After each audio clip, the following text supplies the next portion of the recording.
Alright people, it's the first week of October, and title of this video is Skipjack Fishing 101. First of all, skipjacks can be finicky, skipjacks can be tough, sometimes catching skipjacks can really be rough. The easiest times that I get them, being a bank fisherman, are in the spring when they spawn, and again in the fall. I can catch them quite often through winter. Summer, they can get tough. They tend to move more out into the main channels, below dams, and sometimes can be way out in the middle in some seams somewhere, or all the way up next to the gates that you can't hardly get next to. But spring and fall are my best options to get them. And I'm going to explain basically all the different methods I use. Probably the number one thing, if you could only have one way to catch skipjacks, that is making your own sabiki rig or tying a series of crappie flies. I've got one there, I've got one there, I've got another one on the end. I've got three on here. I space them apart a good ways. And what I like to do is I've got a smaller one, a more medium-sized one, and a heavier-sized one in the back. I've got multiple colors here. That's doing three things for me. First of all, skipjacks may prefer a certain size of lure that day. I've got three sizes on here. They may prefer a certain color of lure that day. I've got three different colors of lures on here. And the third reason I tie them this way is by putting a heavier fly in the back and the lighter one towards the front. When you're casting this thing out there, it keeps it from wanting to tangle up and loop-de-loop because the centrifugal force of the heavy one stays out front. So if I could only use one thing for skipjack, it would probably be the flies. The second best thing you can probably have for skipjacks are these curly-tailed grubs. I tie them the same way. I don't usually tie as many, although I've seen guys tie as many as 4 to 6. That's too much work, too much tying, too much tangling. Again, I've got multiple colors here. Best colors to start out with are usually a white, a chartreuse, white heads, pink heads, red heads, and you know, you'll notice them probably hitting one or more of either one depending on which color they prefer. Now there are some days skipjacks are just easy and will hit absolutely anything you throw in the water. Some days they are more finicky. Option 3, the Foley Spoon. I prefer the smallest spoon they make, which is I believe a 1 3/8. I run a 1-ounce sinker, and the advantage of this rig is with this 1-ounce weight I can cover long distances. If the skipjack aren't close to me, I can sometimes get them out to where they are and sometimes actually get them to follow this spoon back in to me and start bringing them in to me. But the Foley Spoon is probably my third option. If I'm fishing somewhere I need long distances, I always go with the Foley Spoon because of the weight of it. Option number 4 is using a popping float. And behind the popping float, you tie either a fly, you can tie a grub, you can tie a spoon, you could tie a whole series of flies and grubs in a spoon. And what the popping float does is it creates a splashing action in the water that simulates feeding fish on bait fish, and it causes a reaction for them to start striking. Option number 4 is live minnows on a float. Some days skipjacks are tough, guys will be throwing everything under the sun, and somebody will be over there crappie fishing with a live minnow and they'll be catching all the fish. If you see them getting them on minnows, if you're not getting them on your lures, don't be that guy that keeps throwing the lures. Go down to the bait store and get you a bucket of minnows.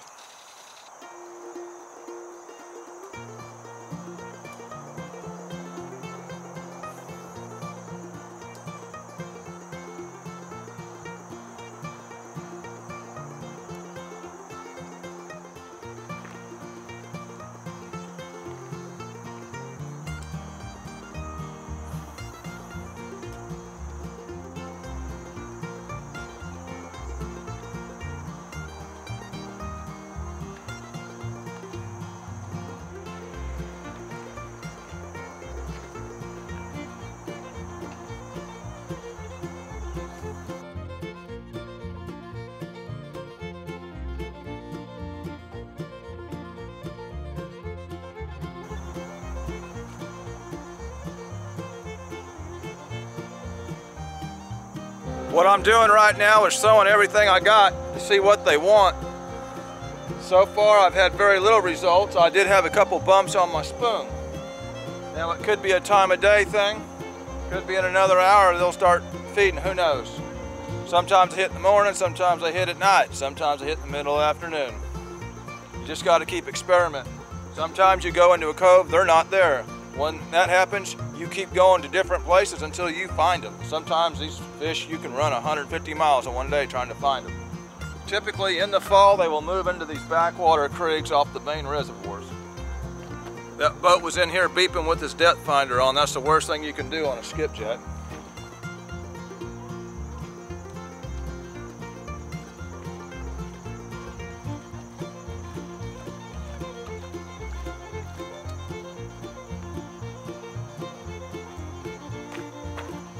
You experiment between fast retrieves, slow retrieves, jerking, steady reeling, and you just keep doing everything under the sun until you find out what's going to get it done. Right now I'm tangled up. I hate braided line. It's good for some things. It's definitely bad for other things.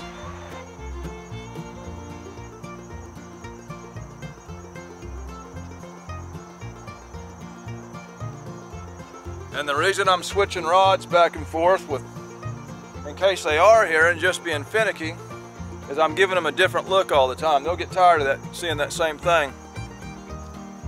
So far, the only bumps I've had were on the spoon.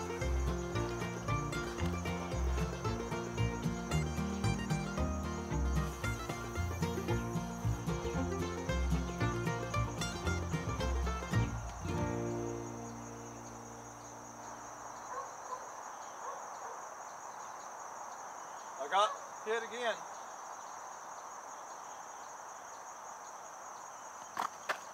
Again, I got hit on the spoon, but they're not grabbing it. They're being finicky. They're here, but they're being finicky.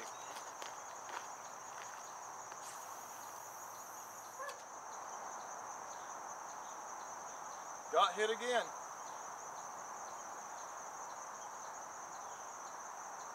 My option now would be to pack up and move, or sit and wait for a different time. It's right around noon, which is never a great time, so I'm going to sit and wait to see if it don't heat up later this afternoon. I have seen a couple break on the far bank. I have been hit on my Foley Spoon.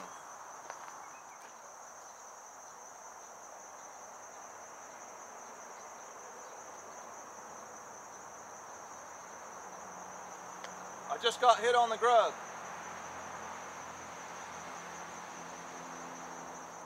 I just got hit twice in a row on the grub. They're here, I'm gonna stay. They're just not feeding. For whatever reason, they might have bit real good earlier. They might be gonna bite real good later. They're not feeding, they're here. I've done been hit too many times, I'm gonna stick it out.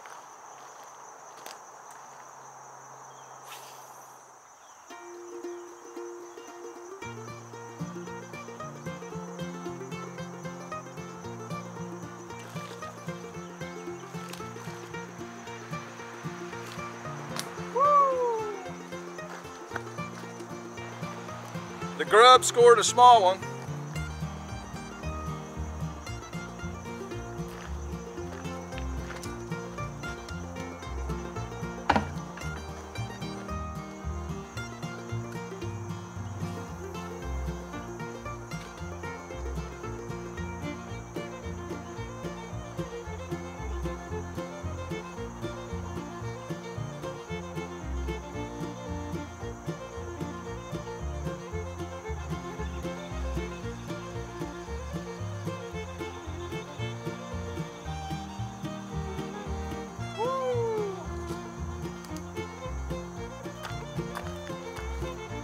They're running small, but that's okay. Foley Spoon just got one.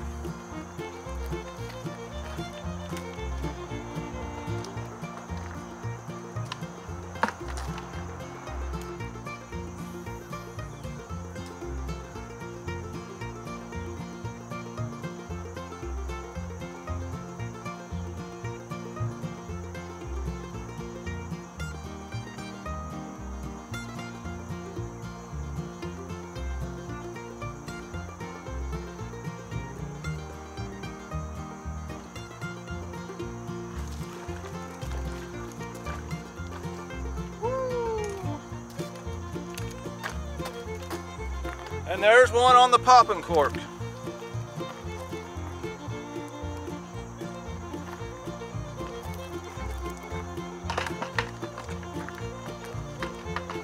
When I'm looking for skipjacks, not all these coves, backwater creeks are the same.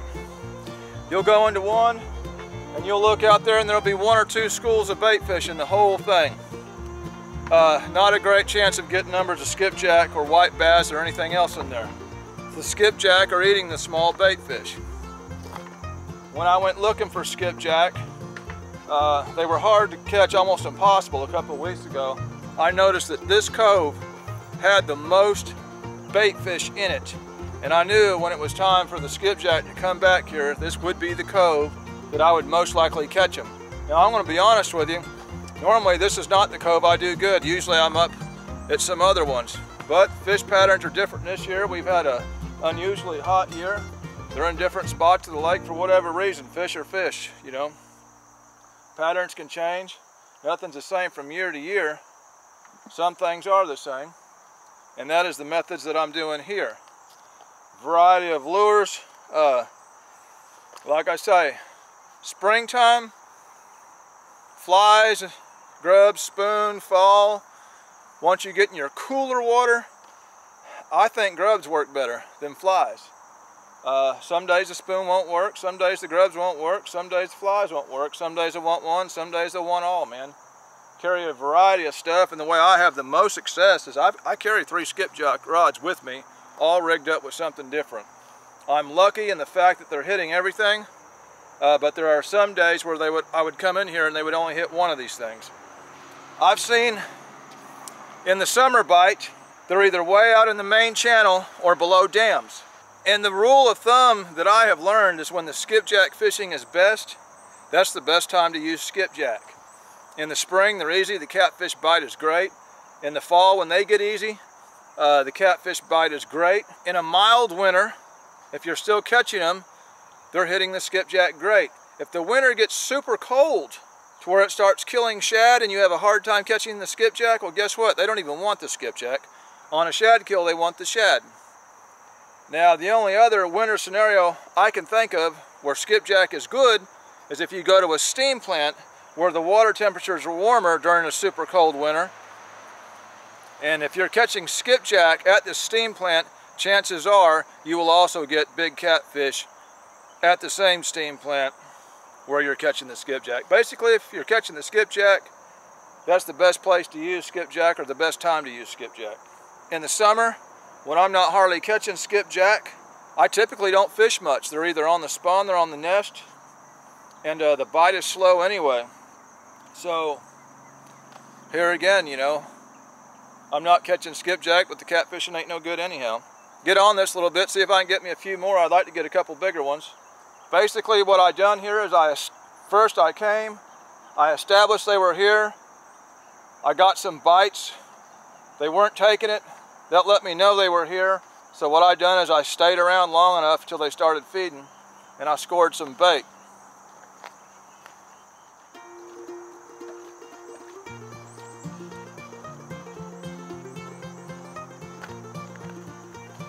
One thing I did not mention is that when the catfish bite is tough in the summer, these skipjack can be catchable, even in these basically anywhere there's thread fins or little small minnows that they can feed on. They can be caught in the heat of the summer. And what guys are doing is they're dropping lights down into the water at night, and they're fishing below the light with live minnows.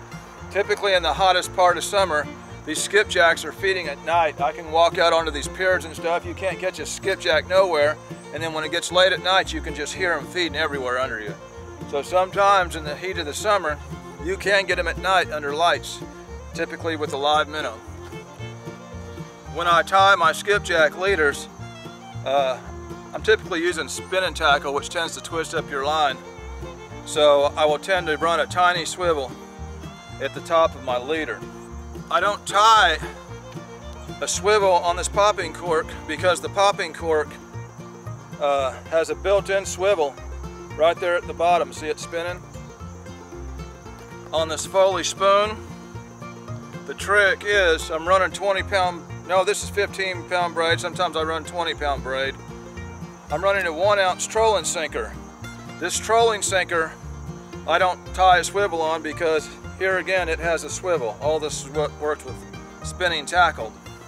And to keep this weight from flip-flopping around and getting in a big tangled mess, what I do is just above the weight, I tie some 80-pound mono to the weight, and then from my weight about 2 foot down, I'm running usually about 40-pound mono. That keeps things from looping up and twisting up with so much extra line. Either way, there's a swivel on everything I do because I'm using the spinning gear.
They seem to be wanting a fast retrieve with a Foley Spoon today. Hey. Skipjack. Also known as Skip Stinky, also known as Catfish Candy.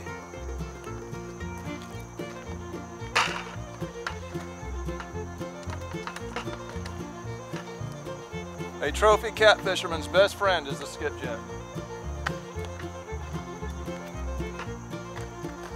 If the skipjacks are feeding right in front of you and are willing to hit grubs and flies, that is your best option because you can tie 2 or 3 on and it's possible to catch 2 or 3 skipjacks or even more at the same time. Today, they're actually preferring the spoon, so I don't seem to have that option of getting doubles and triples. Today they're preferring the spoon. But if they are hitting the flies, if they are hitting the grubs, that is your best option because you can load up on bait even faster, getting more than one at one time.